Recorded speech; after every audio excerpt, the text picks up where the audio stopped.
How's it going, everyone? We're back again with part four of the study on why is it that John Wick is more accepted than Fast and Furious when with its unrealism. Um, to further that question is why is it that movies have to be taken realistic? So basically, I've been doing a breakdown on the different things that both movies do differently. I guess that's the same thing that cause that effect with the audience on them perceiving it as, oh yeah, this is, I can take his disbelief, and I mean I can take the things that aren't realistic and suspend my disbelief and continue to enjoy it, versus how a lot of people have perceived the Fast and Furious movies as unwatchable nonsense that's just pure unrealism. Where did this come from? Why is it that you have to have realistic things going on in this made up movie? And like I said, basically, I've just been dissecting what the movies are doing themselves and maybe what John Wick does better that allows audience to watch it in all its unrealistic magic and glory that maybe Fast and Furious aren't doing correct. Um, Now, just to refresh people, I am a huge fan of the Fast and Furious movies. So I also like the John Wick movies. I just got into them and they're pretty good. But I still can put that bias aside and say these are some obvious faults at hand. So today we're going to talk about action. Now, action is a huge part of this as well. For Fast and Furious, we have action that's evolved as the franchise did, which is a good thing. And it's exciting, sharp, and overall grand entertainment.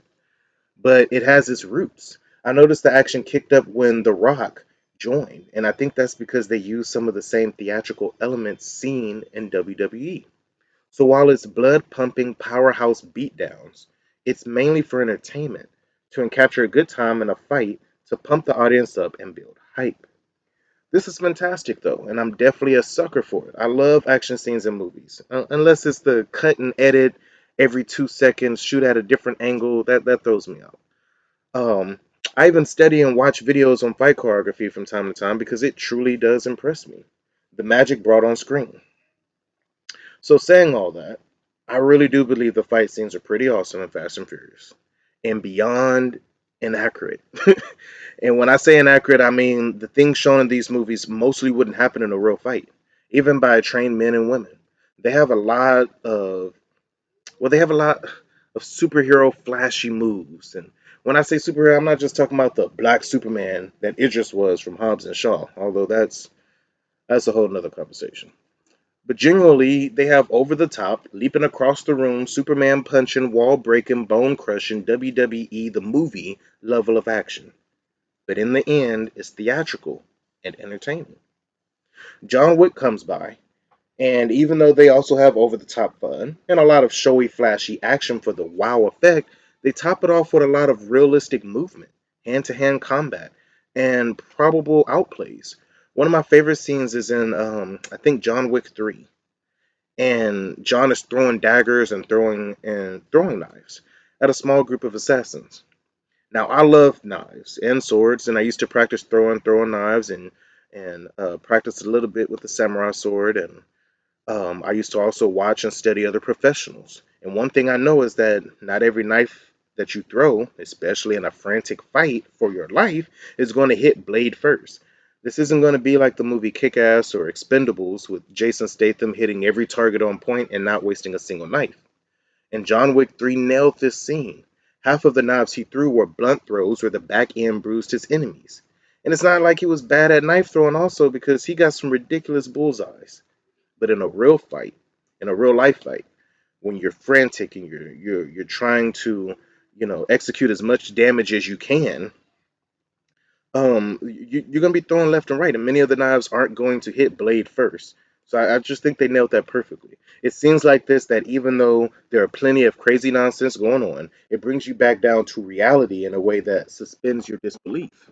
They still manage to trick you into thinking Keanu Reeves is the world's deadliest assassin, trained in every form of combat and weaponry, but they balance this out with human flaws, or else he would be a hard hero to follow.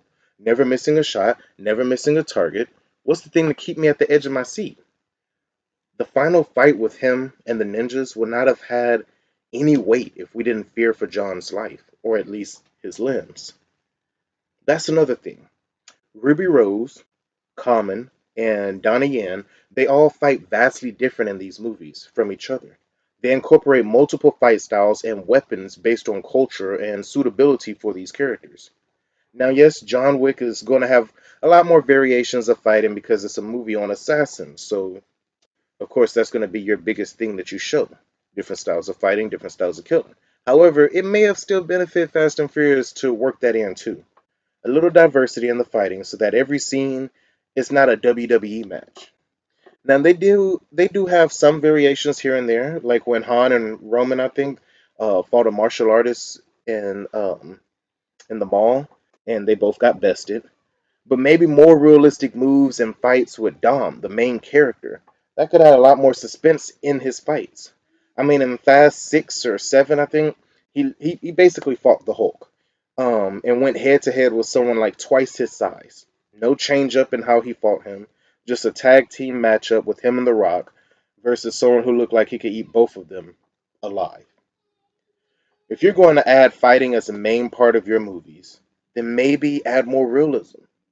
See, in Creed 2, Adonis has to change his entire mindset of how he fights in order to counter Drago's son. Drago, whatever. Now, I will say the other element, other action element in Fast and Furious, the cars, is pretty awesome and pretty on point. I personally think there's a good balance of movie magic and yet realism. But again, why do movies have to be realistic? Why can't we just go to have a fun time and be taken out of our reality and just enjoy? Maybe it's all in the deliverance. Maybe it's not the audience's fault. Thank you all once again for joining me. I will see you soon and have a blessed day.